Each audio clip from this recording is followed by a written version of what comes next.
भी अपने बाबूजी से नाराज हो, लेकिन बेटा इस वक्त इन्हें तुम्हारी नाराजगी की नहीं बल्कि तुम्हारी सहानुभूति की जरूरत है। लक्ष्मी जी, मैंने तो अनु का कानूनी हक मांगा था आपसे और आपने अपराजिता को यहाँ भेज दिया। क्या? अपराजिता को? मैंने तो बहाना बनाने की जरूरत नहीं है लक्ष्मी जी। अभिमान चाहे कितने भी लीगल कागज बन जाए, लेकिन खून का रिश्ता खून का ही होता है। आखिर अनु कब तक दो रिश्तों में बढ़ती रहती, अंदर ही अंदर घुटती और एक दिन सारे रिश्तों में जहर फैल जाता।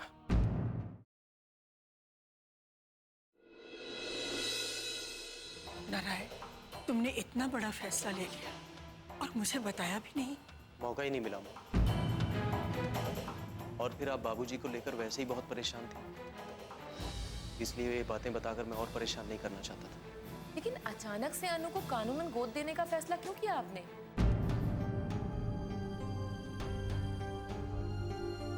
सुशीला जी यही चाहती थी।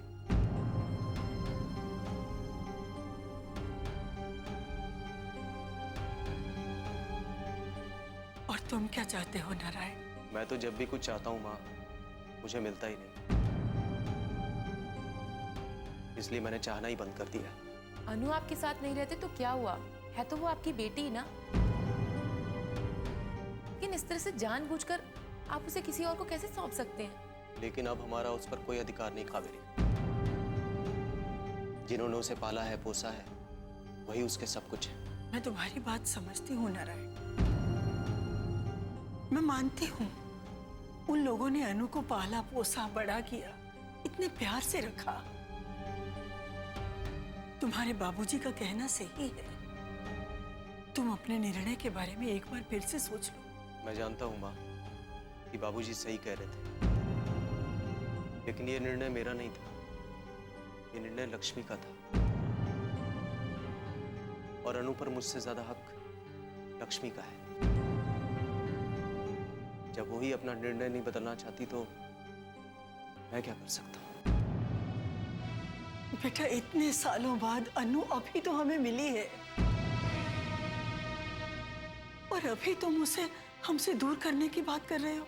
दूर तो मैं भी नहीं करना चाहता माँ, लेकिन मजबूर हूं। सुशीला जी और विशाल जी ने उसे पाल पोस कर बड़ा किया है, ये कम एहसान है उनका हम पर। और मैं अनु को छीनकर उन्हें दुख नहीं पहुंचाना चाहता। मैं भी अनु से बहुत प्यार करता हूं माँ, उसे अपने पास रखना चाहता हूं और बहुत प्यार करना चाहता हूं। लेकिन माँ ऐसा हो नहीं सकेगा, मुझे पता है ऐसा हो नहीं सकेगा माँ।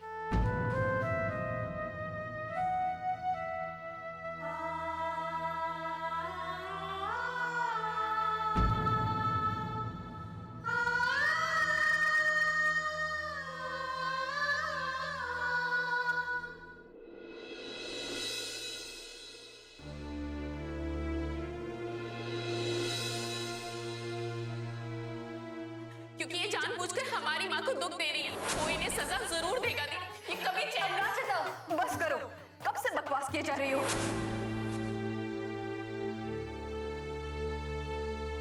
ये आपको माँ से दूर कर देना चाहती है। बस अपराजिता, अब एक और शब्द नहीं, अभी इसी वक्त चली जाओ यहाँ से।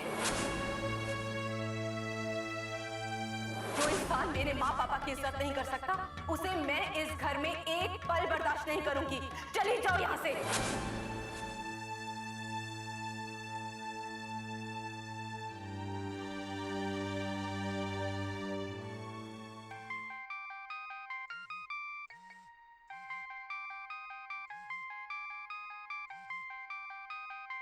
इसका फोन? अनु दी का। अरे तो बेटे उठाओ, बात करो उससे।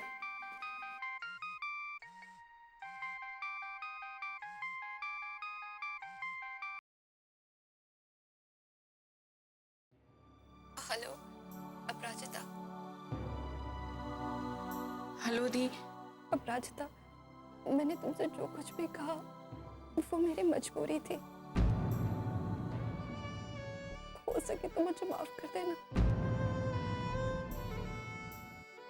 मुझे माफ कर देना। नहीं दी, इसमें आपकी कोई गलती नहीं है। गलती तो मेरी थी, मुझे वहां आना ही नहीं चाहिए था। माँ से भी कहना वो मुझे माफ कर दे, मुझे माफ कर देना।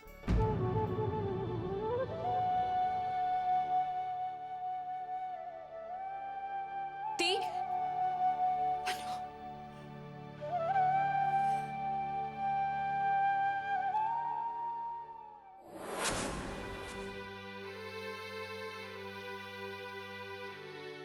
अनु बेटा, जी पापा।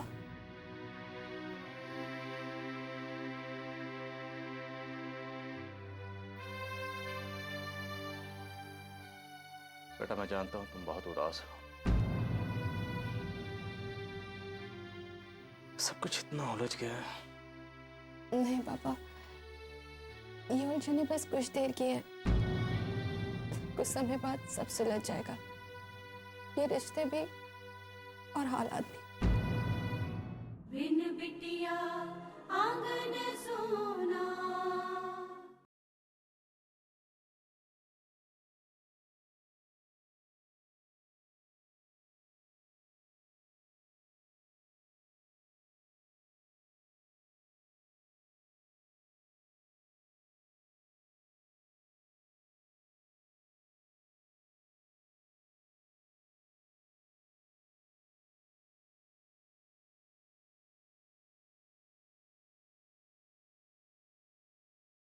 बिन बिटिया आंगन सोना। नहीं पापा, ये उलझने बस कुछ देर की है। कुछ समय बाद सब सुलझ जाएगा, ये रिश्ते भी और हालात भी।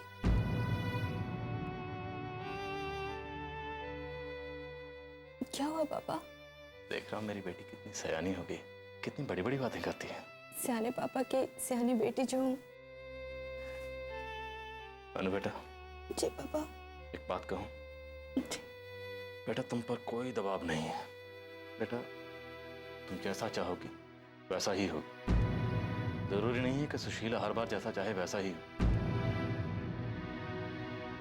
तुम्हारी माँ, इसका मतलब ये नहीं कि वो हर बार सही होगी। नहीं पापा, माँ ऐसा क्यों चाहती है ये मैं नहीं जानना चाहती।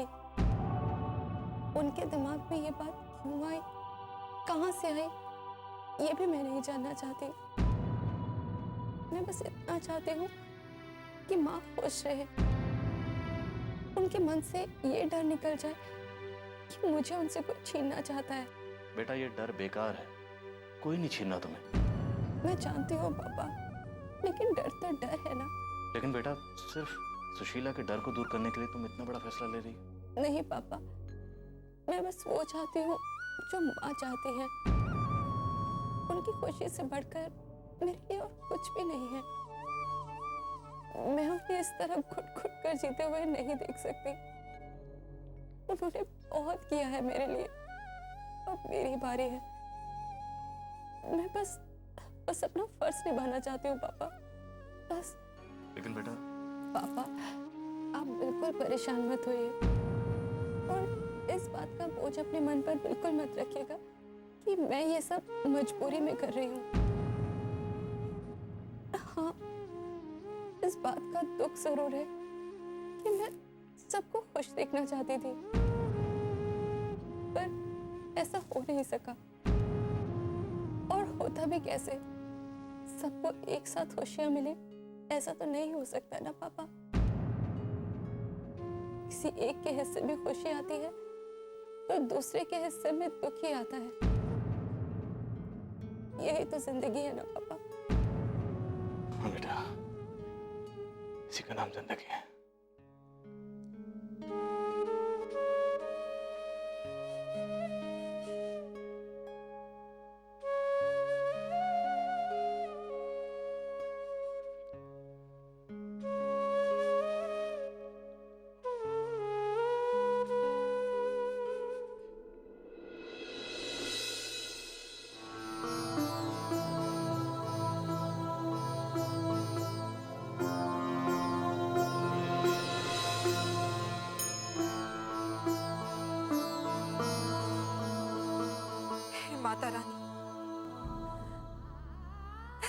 हो रहा है मेरे साथ माँ?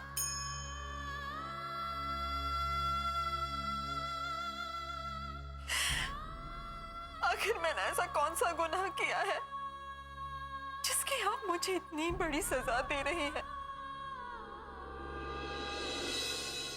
बार बार मेरे अपनों को मुझसे छीन लेती हैं आप। क्यों माँ? क्यों मुझे कोई खुशी रास नहीं आती माँ? क्यों मेरी जिंदगी में दर्द ही दर्द भर दिया है आपने? क्यों माँ? माँ, इतने सालों बाद मैंने अपनी बच्ची को पाया था। सालों से उसके लिए तरसती रही मैं। कितनी मुश्किलों का सामना करना पड़ा, लेकिन जब मेरी बच्ची मुझे मिली तो वो मेरी अपनी नहीं थी माँ। आपने मेरे सामने ऐसे हालात खड़े कर दिए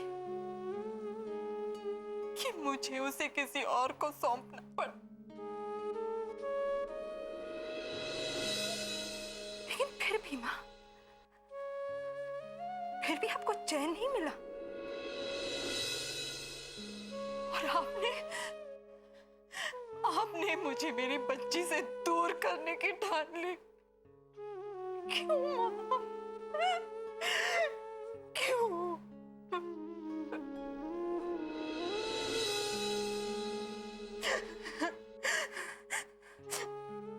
माँ, आज तक आपने मुझे बहुत दुख दर्द दिए और मैं हमेशा चुपचाप उन्हें सहती रही।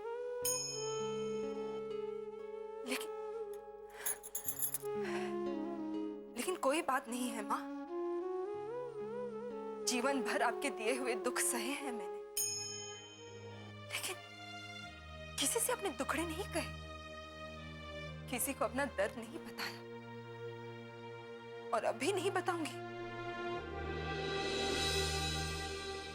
इस बार भी आपने जो मेरी किस्मत में लिखा है ना माँ, मैं सहूंगी, चुपचाप सहूंगी। आप मुझे मेरी अनु से दूर करना चाहती हैं ना माँ, तो यही सही।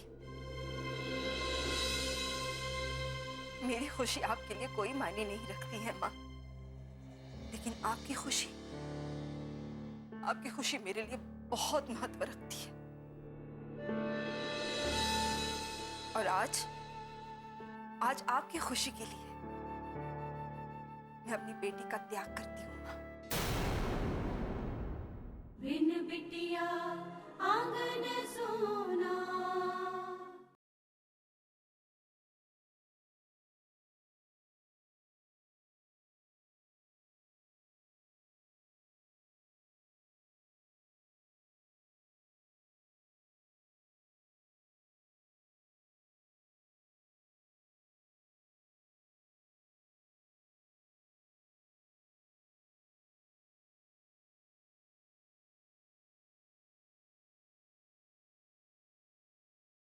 बिन बिटिया आंगन सोना।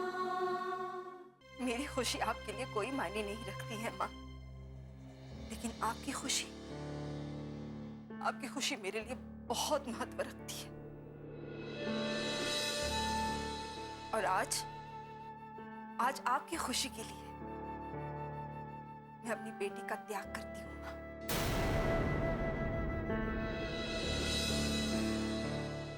और अब जो मैंने वचन लिया है माँ, तो मुझे शक्ति देना कि मैं इस वचन, इस प्रण को पूरा कर सकूं।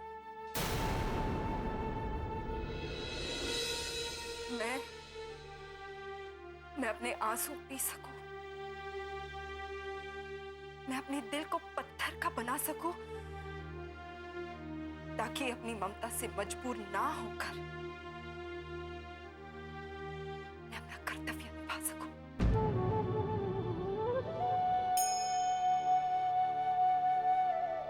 कर्तव्य निभा सकूं।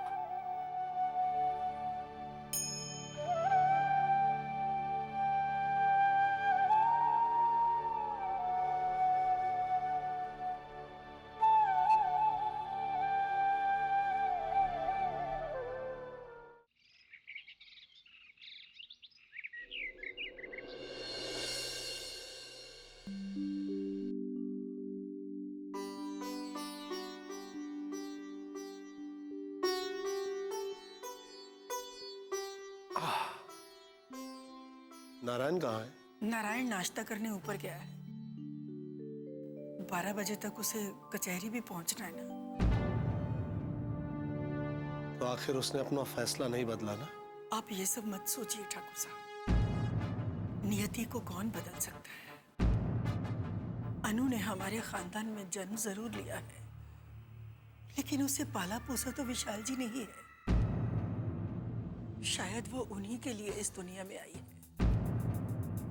देखिए ना, ऐसे हालात पैदा हो गए कि उसका असली पिता नारायण, उसकी मां लक्ष्मी खुद अपने हाथों से उसे विशाल बाबू को सौंप रहे। हम भी समझते हैं ठकुराइन, लेकिन उन्हें अनु को कानूनन गोद लेने की क्या जरूरत है? वो उन्हीं के साथ रह रही है ना। ठाकुर साहब, आप माँ की ममता को नहीं जानते।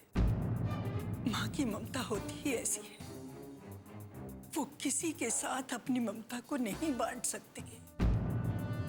सुशीला उसकी सगी माँ नहीं है, लेकिन ये उसका मोह ही है अनु के प्रति, जो ये सब करने के लिए मजबूर कर रहा है। अच्छा, हम तो चाहते ही यही कि अनु कानूनन उन लोगों के पास चले जाए और लक्ष्मी चाह कर भी कुछ न कर सके। अपनी बेटी को पाने के लिए तड़प जाए। जितना वो तड़पेगी, हमारे मन को उतनी ही शांति मिलेगी। ठाकुर साहब, क्या सोचने लगे आप? कुछ नहीं ठकुराइन, बस यही सोच रहे हैं कि उम्र भर हमने लड़कियों को भला बुरा कहा, अपनी पोतियों को तो जान से मार डालने की कोशिश की, लेकिन आज जब अपराजिता ने यहां आने से मना कर दिया तो हमें दुख हो रहा है। अनु को जब वो लोग कानूनन गोद ले रहे हैं तो हमारा मन बेचैन हो रहा है। ये सब विधाता के खेल है ठाकुर साहब। जब अनु आपके प्यार के लिए, आपके स्नेह के लिए तरसती थी, तब आप उसे दुत्कार दिया करते थे। और आज जब आप उसे हवेली में वापस लाना चाहते हैं, तो वो सारे रिश्ते नाते तोड़कर हम सबसे दूर जा रही है। बड़े बुजुर्ग सही कह गए हैं, हमें किसी इंसान की अहमियत तभी पता चलती है जब वो हमसे दूर चला जाता है। अरे अनु तो इस दुनिया से भी चली जाए ना तो हमें कोई फर्क ना पड़े, लेकिन हमारी असली दुश्मन वो लक्ष्मी है। बिन बिटिया आंगन सोना।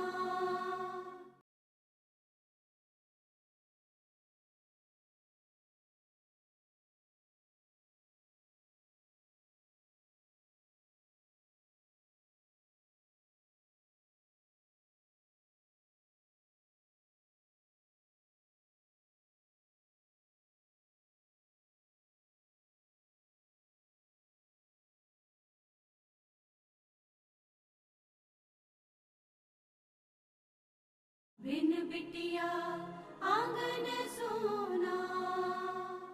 बड़े बुजुर्ग सही कह गए हैं, हमें किसी इंसान की अहमियत तभी पता चलती है जब वो हमसे दूर चला जाता है। अरे अनु तो इस दुनिया से भी चली जाए ना तो हमें कोई फर्क ना पड़े, लेकिन हमारी असली दुश्मन वो लक्ष्मी है। उसे तड़पाने के लिए इस मोहरे को हमें हवेली में लाना ही पड़ेगा। बस देखते जाओ ठकुराइन, अभी हवेली में वो धमाका होगा जिसकी गूंज तुम्हारे दिमाग को सुन्न कर देगी, और खुद तुम उस अनु को लेने उसकी चौखट पर जाओगी। अच्छा माँ, हाँ बेटा, मैं चलता हूँ। ठीक है बेटा।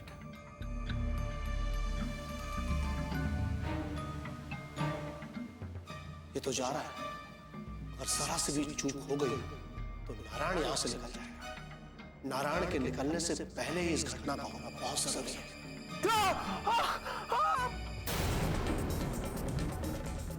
ये क्या हुआ?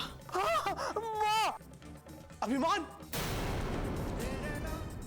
ये तो अभिमान की आवाज है। हे भगवान, ये अभिमान को कुछ हो तो नहीं गया? शुभ शुभ बोलो बहू, अगर अभिमान को कुछ हो गया तो हम जीते जी मर जाएंगे। देखिए ना चल के, चलिए ना।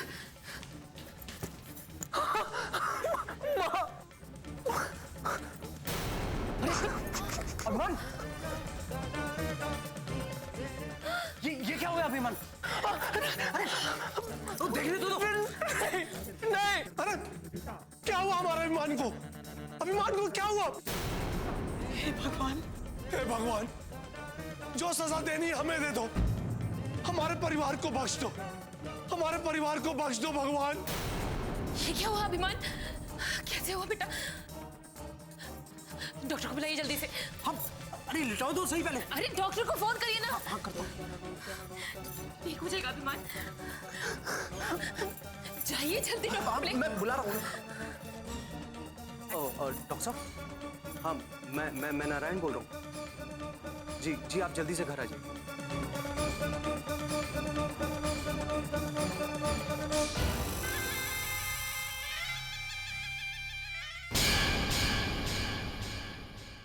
अभिमान की ऐसी हालत है और तुम इसे छोड़कर जा रहे हो? मैं समझता हूँ बाबूजी, अभिमान को मेरी जरूरत है, लेकिन कोर्ट का मामला नहीं होता तो मैं रुक जाता। देखिए आंटी जी, हमें नहीं पता कि पापा अभी तक क्यों नहीं आए। जैसे आप उनका इंतजार कर रही हैं, हम भी यहाँ उन्हीं का इंतजार कर रहे हैं। और कितना इंतजार करेंगे अपराजिता? आपको कुछ इतराज है तो अभी कह सकती हैं।